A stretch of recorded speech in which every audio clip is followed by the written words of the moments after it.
ሰላምን ጥዕናን ንኩልኩም ተኸታተልተይ ይኹን እንዳበልኩ ናብ ናይ ለማዓንቲ መደበይ ከኣትው ኣብ ናይ ለማዓንቲ መደበይ ከምቲ ልሙድ ንዓኹም ንተኸታተልተይ የምህርዩ ኢለ ዝሓሰብክዎ መደብ ሒዘልኩም መፅእ ኣለኹ። ናይ ለማዓንቲ መደበይ ዘልዕሎ ጥኑሳት ፆታዊ ርክብ ክፍፅማ ይኽእላ ዶ ጥቕምን ጉድኣትን ከ ኣለዎ ዶ ዝብል ሓሳባት ርኢና መልሲ ክንህበሉ ኢና። ጥንስቲ ፆታዊ ርክብ ምፍፃም ደው ክተብል ዘለዋ መዓልቲ ኸ መዓዝ እዩ ዝብል ሓሳብ እውን ክንርኢና። እስካብ ናይ መደበይ ፍጻመ ሓቢርኩም ንጽንሑ።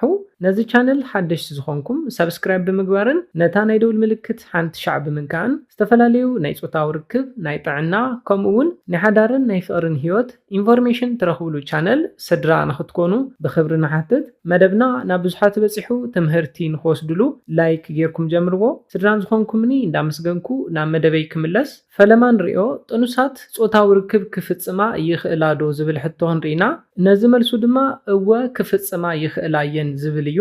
ፆታዊ ርክብ ምፍፃማ ነቲ ውላድን ነዲኡን ይጎድእ ዶ ዝብል ሕቶ ክንርኢ እንተለና ድማ ኣይጎድእን ዝብል እዩ መልሱ ዝኸውን። ይጎድእ እዩ ኢሎም ዝሓስቡ ሰባት ኣለዉ።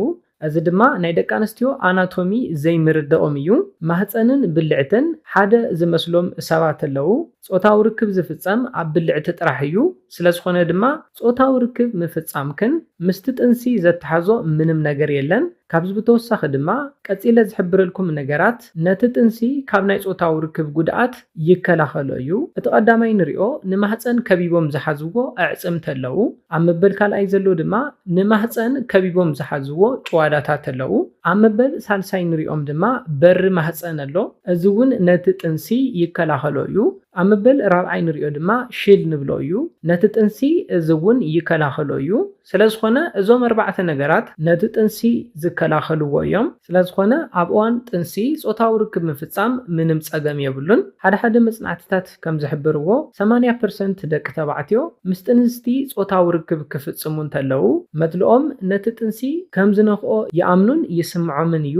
ኮይኑ ግና እዚ ነገር እዚ ጌጋ እዩ፣ ካብ ሓቂ ዝረሓቐ ዝተጋግየ ኣረዳድኣ እዩ።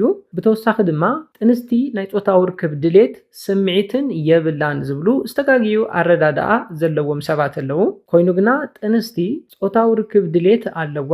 ናይ ፆታዊ ርክብ ድሌተን ብዝተፈላለዩ ነገራት ክውስኽን ክቕንስን ይኽእል እዩ። ነዞም ምኽንያታት መቃቂልና ክንሪኦም። እቲ ቀዳማይ ናይ ፈለማ 3 ኣዋርሕ ክንሪኢና። እቲ ካልኣይ ድማ ካብ 3 እስካብ 6 ወርሒ፣ ኣብ መወዳእታ ንሪኦ ድማ ካብ 6 እስካብ 9 ወርሒ ኢልና መቃቂልና ክንሪኦም ኢና። ኣብቶም ናይ መጀመርታ 3 ኣዋርሕ ሆርሞናት ስለ ዝውስኹን ቅርፂ ሰውነተን ፅቡቕ ስለ ዝኸውንን ናይ ፆታዊ ርክብ ድሌተን ክውስኽ ይኽእል እዩ። ኮይኑ ግና ዕውልውል ምባል፣ ተምላስ፣ ካልኦት ሕማማት እውን ክህልው ስለ ዝኽእሉ ናይ ፆታዊ ርክብ ድሌታ ክቕንስ እውን ይኽእል እዩ። ካብዚ ብተወሳኺ ናይ ጥው ሕማምን ምድራቕን ከምኡ እውን ካልኦት ፍልይ ዝበሉ ምልክታት ስለ ዘጋጥማ ናይ ፆታዊ ርክብ ድሌታ ክቕንስ ይኽእል እዩ። ኣብቲ ካልኣይ ካብ 3 እስካብ 6 ወርሒ ኣብ ዘሎ ድማ ናይ ደማ ብዝሒ ብ4% ስለ ዝውስኽን ልዑል መጠን ምዝውዋር ደም ስለ ዝህለዋን ናይ ፆታዊ ርክብ ድሌታ ፍልይ ብዝበለ መልክዑ ክውስኽ ይኽእል እዩ። ከምኡ እውን ኣብተን ናይ መጀመርታ 3 ኣዋርሕ ዘጋጥማ ዝነበረ ዕውልውል ምባል፣ ተምላስ ከምኡ እውን ካልኦት ሕማማት ስለ ዝቕንሰላ ሆርሞናታ እውን ስለ ዝውስኽ ናይ ፆታዊ ርክብ ስምዒታ ክውስኽ ይኽእል እዩ። ካብ 6 ወርሒ እስካብ 9 ወርሒ ኣብ ዘሎ ድማ እቲ ጥንሲ ስለ ዝውስኽን ፆታዊ ርክብ ምፍፃም ስለ ዘይምችውን ናይ ፆታዊ ርክብ ድሌታ ክቕንስ ይኽእል እዩ። ካብዚ ብተወሳኺ ድማ እቲ ጥንሲ ብሰላም ይውለድ ይኸውን፣ ድሕሪ ምውላደይከ ይጠበለይ ይኸውን ዝብሉ ሓሳብን ጭንቀትን ከጋጥማ ስለ ዝኽእል ናይ ፆታዊ ርክብ ድሌታን ስምዒታን ክቕንስ ይኽእል እዩ። ናይ ፆታዊ ርክብ ድሌተን ዘውስኹን ዘቕንሱን ብዙሓት ምኽንያታት ኣለዉ። ፆታዊ ርክብ ምፍፃም ናይ ክልቴኹም ድሌት ኣገዳሲ እዩ። ኮይኑ ግና ኣብ እዋን ጥንሲ ናይታ ጥንስቲ ሰበይቲ ድሌት ተገዳሲ እዩ። ናተን ድሌት ከተቐድሙ ኣለኩም። ጥንስቲ ሰበይቲ ፆታዊ ርክብ ክትፍፅም ድሌት እስካብ ሃለዋ ግና ካብ ዝጠነሰትሉ መዓልቲ እስካብ ትወልደላ መዓልቲ ፆታዊ ርክብ ክትፍፅም ትኽእል እያ። ፆታዊ ርክብ ምፍፃማ ኣብቲ ጥንስን ኣብኣን ምንም ዓይነት ሳዕቤን የብሉን።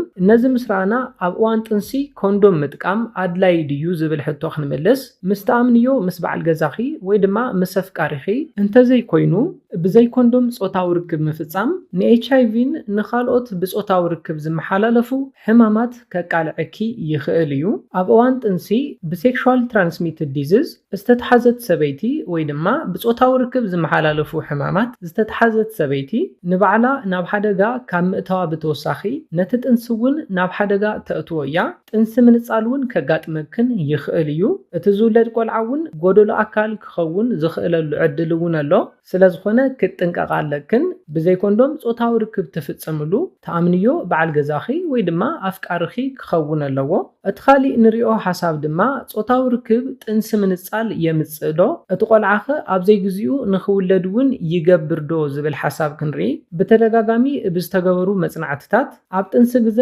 ጾታዊ ርክብ ምፍጻም ምንጻል ጥንሲ ወይ ድማ ኣብ ዘይመዓልቱ ምውላድ ኣየስዕብን ስለዝኾነ ሓኪምኪ ጾታዊ ርክብ ንኸይትፍጽሚ እስካብ ዘይኣዘዘኪ ጾታዊ ርክብ ምፍጻም ጸገም የብሉን ቀፂልና ንሪኦ ድማ ጥንሲ ናይ ሓዳርን ናይ ፍቕርን ምቅርራብ የቕንሶ ድዩ ዝብል ሓሳብ ክንርኢ ኣብዚ ሓደ ደቂ ተባዕትዮ በዓልቲ ቤቶም ክትጠልንስ እንተላ ምስኣ ጾታዊ ርክብ ምፍጻም ዘይኽእሉ ይመስሎም እዩ ኮይኑ ግና እዚ ጌጋ እዩ ጥንስቲ እውን ናይ ጾታዊ ርክብ ስምዒት ኣለዋ ጾታዊ ርክብ እንተፈጸመት እውን እቲ ጥንሲ ይኹን ንሳ ኣይጉድኡን ነዚ ከይፈለጥኩምን ብዝተፈላለዩ ምኽንያታት ካብ ጾታዊ ርክብ እንተሪሕኩም ድማ በዘን ቀፂለ ዝሕብረልኩም ሜላታት ምቅርራብኩም ከተጠናኽሩ ትኽእሉ ኢኹም እቲ ቀዳማይ ግልጽ ዝኾነ ምይይጥ ክትገብሩለኩም ንሳ ናይ ጾታዊ ርክብ ድሌታ እንተቐኒሱ ንበዓል ገዛኣ ግልጽ ኮይና ክትነግሮ ኣለዋ ንሱ እውን ክርዳእ ኣለዎ ንሱ ዘይፍጸም መሲልዎ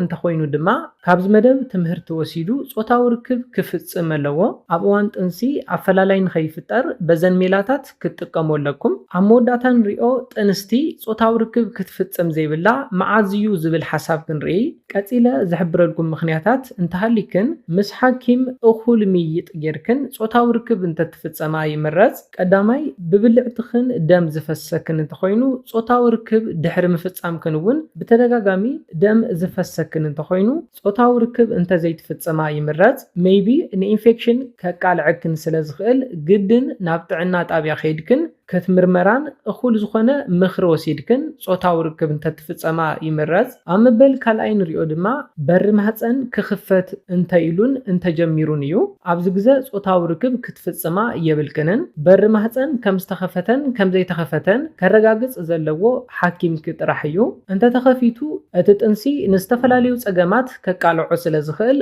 ኣብዚ ግዜ እውን ጾታዊ ርክብ ክትፍጽማ የብልክንን ኣብ መበል ሳልሳይ ንሪኦ ድማ ቅድሚ ሕዚ ቅድሚ 9 ወርሒ ኣብ ዘይመዓልቱ ትወልዲ እንተነርኪ በዓል ሞያ ማኺርኪ ጾታዊ ርክብ እንተትፍጽሚ ዝበለጸ ይምረጽ ነዚ ነገር እዚ እውን ክውስነልኪ ዘለዎ ሓኪምኪ ጥራሕ ክኸውን ኣለዎ ኣብ መበል ራብዓይ ንሪኦ ድማ ቅድሚ ሕዚ ብተደጋጋሚ ምንጻል ጥንሲ ዘጋጥመኪ እንተነይሩ እዩ ምንጻል ጥንሲ ዘጋጥመኪ እንተነይሩ እውን ምስ ሓኪም ተማሂርኪ ጾታዊ ርክብ እንተትፍጽሚ ዝበለጸ ይምረጽ ካብ ጾታዊ ርክብ ምርሓቅ ከድልይክን ስለዝኽእል ኣብ መወዳእታ ንሪኦ ድማ እቲ ጥንሲ ክልተን ካብ ክልተን ላዕልን ቆልዓ እንተኾይኑ ሜይቢ እቲ ቆልዓ እንዳደፍአ ብዝኸደ ቁፅሪ ጸገም ከምጽእ ስለዝኽእል ምስ ሓኪም ከተማኸራ ኣለክን ኣብ ቀጻሊ ቪድዮ ጥንስቲ ጾታዊ ርክብ ብምፍጻማ ትረኽቦም ጥቕምታት ክንርኢና ጥንስቲ እንታይ ዓይነት ናይ ጾታዊ ርክብ ናይ ፖዚሽን ዓይነት እንተትጥቀም ዝበለጸ ይምረጽ ዝብል እውን ሓሳብ ክንርኢና እዞም ክልተ ሓሳባት ክስርሐልክን እንተደሊኽን ኣብ ኮሜንት ኦኬ ኢልክን ጸሓፋ ነዚ ኢለ ናይ ልምዓንቲ መደበይ በዚ ክዛዝም ካብ ናይ ልምዓንቲ መደበይ ዝኾነ ሓድሽ ነገር ከም ዝሓዝኩም ተስፋ ይገብር ነዚ ቻነል ሓድሽቲ ዝኾንኩም ሰብስክራይብ ብምግባርን ነታ ናይ ደውል ምልክት ሓንቲ ሻዕ ብምንካኣን ክተተባብዑናን ስድራ ክትኮኑናን ብኽብሪ ንሓትት መደብና ናብ ብዙሓት በፂሑ ትምህርቲ ንኽወስድሉ ላይክ ሼር ምግባርኩም ኣይትረስዑ ሓሳብ ርእይቶኹም ብኮሜንት ተብጽሑና ብኻሊ መደብ ብኻሊ ሓሳብ እስካብ ንራኸብ ሰላምን ጥዕናን ንኹላትና ይቕነየለይ